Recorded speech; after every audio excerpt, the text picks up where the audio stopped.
खौला बिन Yazid अल असबई, जब सैयदना इमाम हुसैन को शहीद कर दिया गया तो अपना माल कमाने की खातिर सैयदना इमाम हुसैन का सरे अक़दस उनके तन से जुदा करने वाला खौला बिन यजीद अल असबई आपका सरे अक़दस नेज़े पर उठाते हुए अपने घर आता है।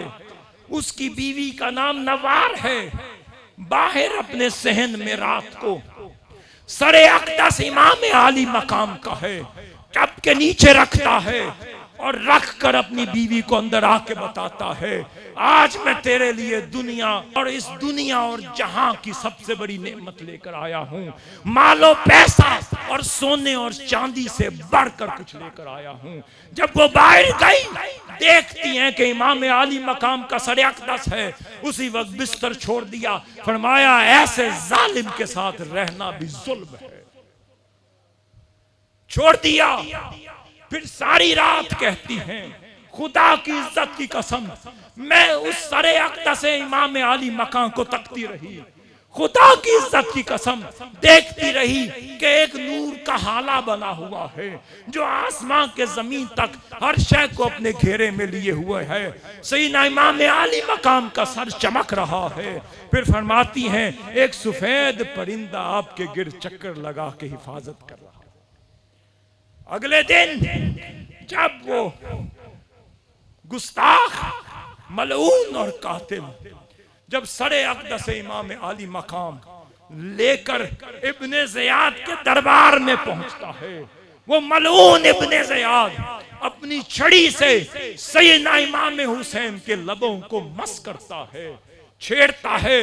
उसी वक्त वहां पर हजरत ज़ैद बिन अरकम बैठे हुए खड़े हो जाते हैं, जुर्रत करते हैं, कहते हैं इब्ने ज़ियाद, तुझे पता है जिस लबों को छड़ी लगा रहे हो, मैंने अपनी आंखों से इन्हीं लबों को रसूल खुदा को चूमते हुए देखा।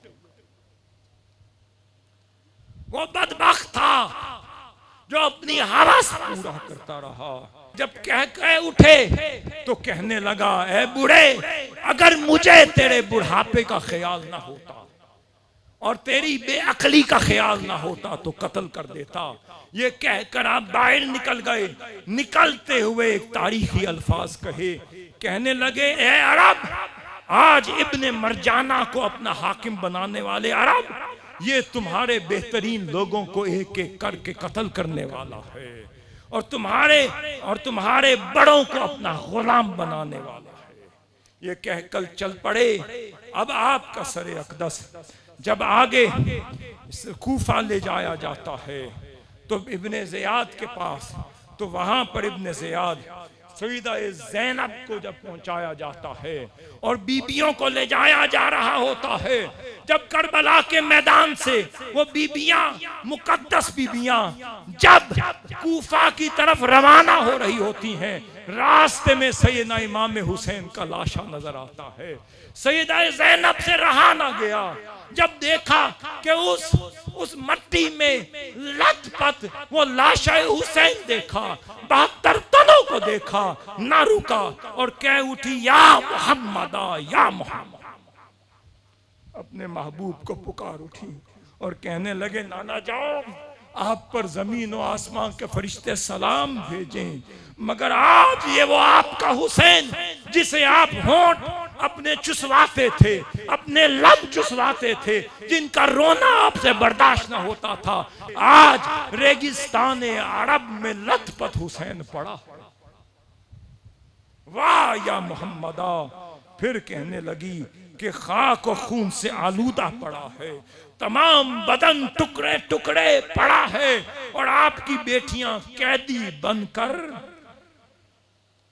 इस वक्त कूफा की तरफ जा रही।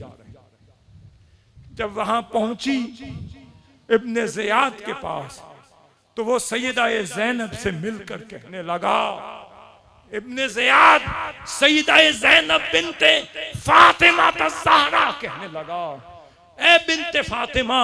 हाँ, मुखातिब होकर कहने लगा, खुदा का शुक्र जिसने तुम लोगों को रुसवा कर दिया अब सैयदा ज़ैनब जवाब में जुर्रत से कहने लगी, ये जुर्रत भी इमाम आली मकाम के सदके से अहले बैत अतार पर कुर्बान हो। वो कहने लगी, खुदा का शुक्र है जिसने हमें अपनी रजा पर राजी रखा, खुदा का शुक्र है जिसने अपनी अता पर सरफराजी अता की, खुदा का शुक्र है जिसने हमें जुर्रत दी, और खुदा का शुक्र है जिसने हमें अपने नाना जान की बारगाह में सुरखरू कर दिया। फिर कहने लगी, हम नहीं, फासिक भी तुम हो, फाजिर भी तुम हो, रुसवा भी तुम हो, सर भी तुम्हारे झुके हुए हैं, और एक रोज आने वाला है जब हम सब रोज़े माशर तुम्हें कटहरे में खड़ा करके बदला लेने वाले। इसके बाद आगे चलते हैं कि जब सैयदना इमाम हुसैन का सरे अक़दस जब यजीद की तरफ ले जाया जा रहा है, रास्ते में यजीदी फौज शाम के दिमाश्क के रास्ते में किसी एक जगह पे पड़ाव करते हैं। जब रात को रुकते हैं, वहां एक राहिब, एक गिरजे का मालिक, उसने देखा सैयदना इमाम हुसैन का सरे अक़दस लेकर नेज़े पर उठाए हुए आ रहे हैं। रात रुकने लगे, पूछते हैं 10,000 दिनार के बदले में एक रात के लिए सर दोगे?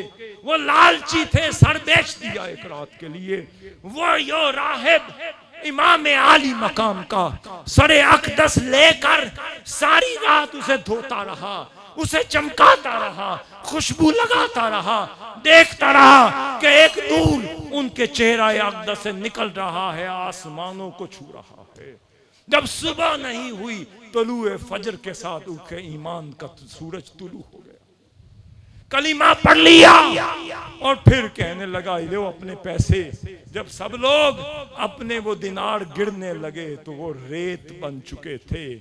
अब आगे चलिए, बात यह है कि शहादत इमाम हुसैन का सबक ये था कि जिसने वो वक्त आया, 66 हिजरी का वो वक्त आया कि जब अल्लाह रब्बुल इज्जत कत्ले हुसैन का बदला ले रहा है, वहां पर मुख्तार ज़क़फ़ी को पैदा कर दिया। अब वो एक एक कातिल हुसैन का बदला ले रहा है। मुख्तार बिन उबैदा ज़क़फ़ी 66 हिजरी में वादा करता है कि जब तक मैं एक एक कातिल हुसैन का बदला ना ले लूं तो चैन से नहीं बैठूंगा। उमर बिन साद का सर उसने कटवाया, ये हुसैन बिन अली का बदला है। और फिर हफ्स का सर कटवा कर कहता है अली बिन हुसैन का बदला है। फिर खौला बिन यजीद छुपा हुआ था, उसे निकाल कर सरेआम कत्ल करके जला कर कहने लगा ये करबला का बदला है। और फिर आगे एक एक करके वो सबको मारता चला गया, उनको काटता चला गया।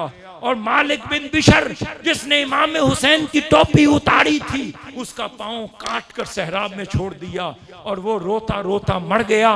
कहना ये सुकैना का बदला है, ये कासिम का बदला है, ये अली असगर का बदला है, ये अली अकबर का बदला।